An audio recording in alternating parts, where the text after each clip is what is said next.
Lebih dari 700 tahun lalu, kawasan ini menjadi pusat peradaban Majapahit yang termasyhur. Di saat belahan dunia lain mungkin masih berselimut kegelapan, ibu kota Majapahit, Trowulan, sudah benderang dengan teknologi, budaya, dan militer yang kuat. Kini, berbagai situs peninggalan yang masih bisa ditemukan utuh. Warisan berupa penataan kota dan strategi militer Majapahit menjadi inspirasi kehidupan ratusan tahun sesudahnya. Sementara, produk budaya dan sastranya masih lestari hingga hari ini.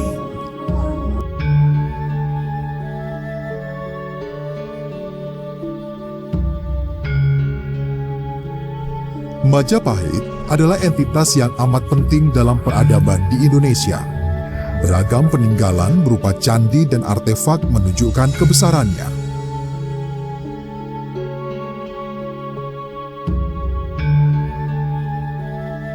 Dari zaman Majapahitlah, berbagai khasanah budaya, sastra dan struktur pemerintahan dan militer, bahkan teknologi, diadopsi oleh warga Nusantara sampai ratusan tahun setelahnya. Seperti wayang kulit yang akarnya adalah wayang beber Majapahit. Strategi militer yang dipakai oleh beberapa kerajaan di Jawa hingga Kakawin atau Kitab Sutasoma karangan Empu Prapanca yang menjadi inspirasi bagi perumusan dasar negara Pancasila.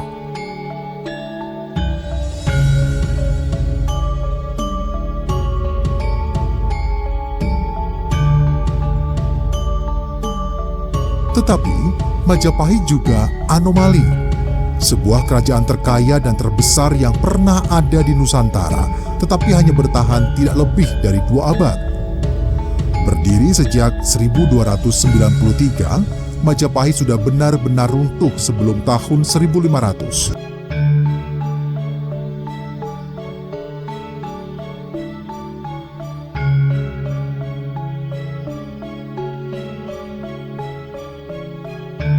Meski pernah dikdaya di masa Raja Hayam Wuruk dan Patih Gajah Mada dengan sumpah palapanya, Majapahit tidak bisa menolak takdir. Salah satu sebabnya adalah perang saudara berebut kekuasaan berulang kali.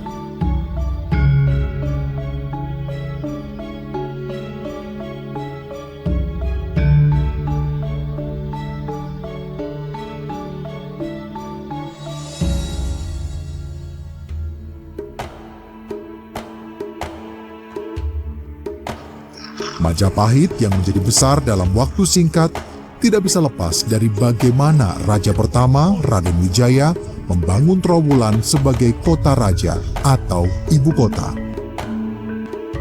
Trowulan yang kini merupakan kecamatan di Kabupaten Mojokerto pada abad ke-13 adalah lahan seluas 100 km persegi.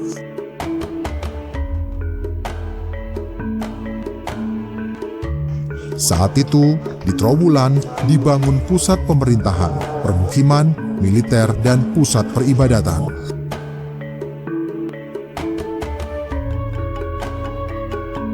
Berbagai prasasti Majapahit bercerita tentang anatomi kota yang dibangun dengan ideal. Benteng yang mengelilingi kota, pola permukiman warga yang rapat, pasar hasil bumi yang ditempatkan dekat dengan sungai sehingga memudahkan jual beli, serta penempatan keraton sebagai pusat kehidupan warga. Kini, sebagaimana situs-situs cagar budaya yang lain, Trowulan juga menghadapi tantangan baru, yaitu pembangunan yang masif di sekitarnya dan maraknya perajin batu bata yang mengambil tanah di lokasi situs. Kini, Trowulan menunggu status situs warisan dunia UNESCO setelah didaftarkan pada 2014. Reruntuhan kota kuno ditemukan pertama kali pada awal abad 19, tetapi baru pada akhir periode 1800-an pemerintah Hindia Belanda melakukan penggalian. Ada lebih dari 65 situs bangunan besar berupa candi, petirtaan atau pemandian, dan gapura yang ditemukan. Sebagian besar artefak disimpan di Museum Trowulan, sementara ratusan sisanya masih ada di gudang, menunggu untuk diregistrasi dan dipamerkan. Di luar itu, ada ribuan artefak berupa prasasti, alat militer, alat rumah tangga, koin logam, dan berbagai benda lain, semuanya menunjukkan kejayaan dari kerajaan besar Majapahit.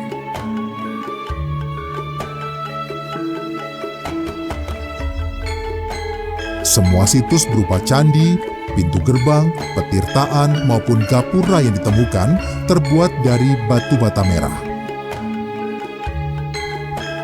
Termasuk kolam Segaran, sebuah telaga buatan tahun 1300-an yang masih utuh, juga dibuat dari batu bata merah. Dari 65 situs, setidaknya ada 2 temuan yang dianggap penting. Pertama adalah Candi Brahu. Sampai sekarang, candi ini adalah satu dari 2 candi Majapahit yang bercorak Buddha. Sementara, candi-candi lainnya bercorak Hindu. Ini menguatkan dugaan adanya 2 agama besar, Hindu dan Buddha, di masa itu. Situs penting kedua adalah Candi Tikus. Candi ini sebenarnya adalah pemandian bagi putri bangsawan di abad 14. Selain itu, fungsi utamanya adalah pusat pengairan ke sawah sekitar. Sistem pengairannya pun memakai teknologi yang mirip dengan zaman sekarang.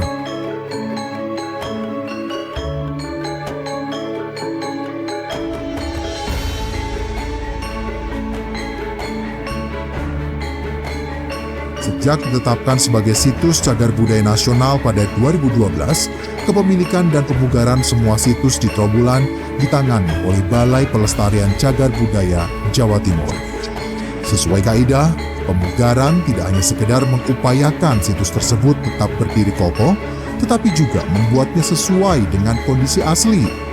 Tidak heran jika satu pemugaran situs kecil butuh waktu bertahun-tahun, seperti halnya situs Candi Dermo di Sidoarjo.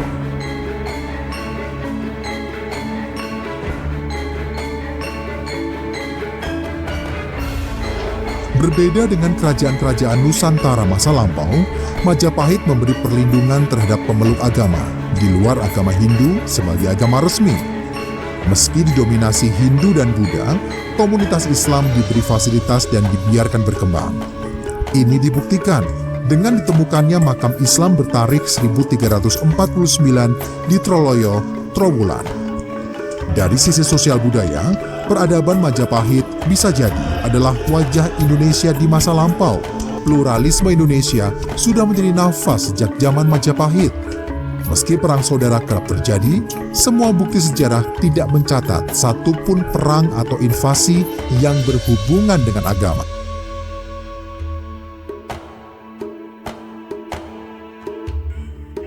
Selain situs-situs bersejarah, Trowulan juga menyimpan tempat yang disebut petilasan. Tempat ini dipercaya warga sekitar memiliki kaitan mistis dan magis dari para tokoh Majapahit. Dari sebuah kerajaan besar, 200 tahun umur Majapahit adalah waktu yang amat singkat. Meski begitu, torehannya melampaui semua kejayaan yang pernah dicapai kerajaan manapun di Nusantara.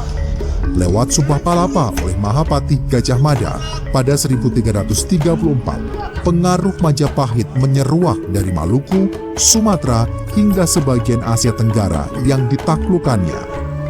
Sampai hari ini, para ahli masih meneliti bagaimana sistem dan strategi politik serta kehidupan rakyatnya hingga Majapahit bisa memperoleh kesuksesan dalam waktu singkat.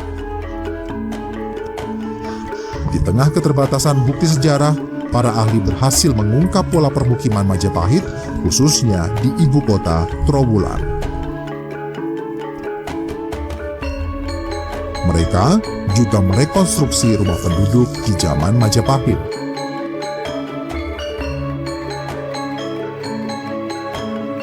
Rekonstruksi rumah penduduk Majapahit ini kemudian dikembangkan menjadi konsep wisata.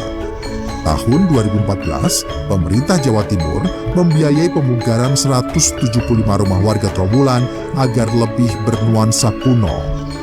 Karena kepentingannya adalah pariwisata, maka prioritasnya adalah rumah-rumah warga yang berada di jalan-jalan utama di 3 desa, Bejijong, Jatipasar, dan Sentonorjo. Rumah model Majapahit dibangun di sisa lahan di depan rumah warga yang ukurannya mengikuti rumah induk. Agar detail rumah benar-benar sesuai dengan zaman Majapahit, semua pengerjaan dilakukan di bawah supervisi Balai Pelestarian Cagar Budaya Jawa Timur. Desain rumah bersumber pada Kitab Negara Kertagama dan relief di beberapa candi yang menggambarkan kondisi perumahan waktu itu.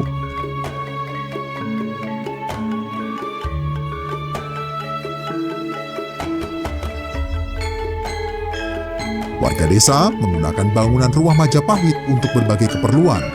Ada yang sekedar dijadikan ruang tamu atau menjadi etalase untuk produk usaha rumahan.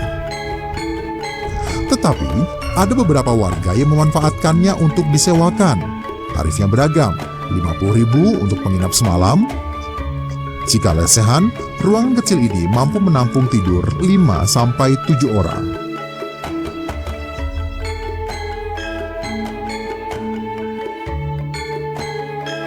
Upaya pengembangan kawasan Trowulan adalah untuk menjadikannya sebagai lokasi cagar budaya, wisata religi, dan edukasi.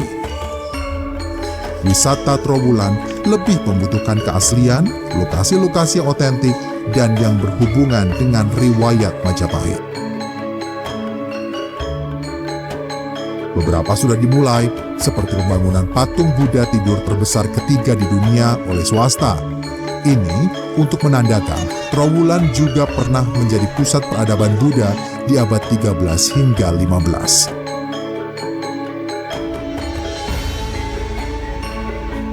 Salah satu yang juga tengah dikembangkan adalah batik Majapahit. Pembatikan diyakini para ahli sudah dilakukan sejak Majapahit diperintah Wikrawardhana pada 1399. Tetapi memang penemuan bukti sejarah yang mengulas batik Majapahit masih sedikit. Pegiat batik di Trowulan menginterpretasikan motifnya dengan mengikuti logo Surya Majapahit yang merupakan lambang kerajaan Majapahit. Meski masih terbatas, batik Majapahit cukup memberi keuntungan bagi pembuatnya.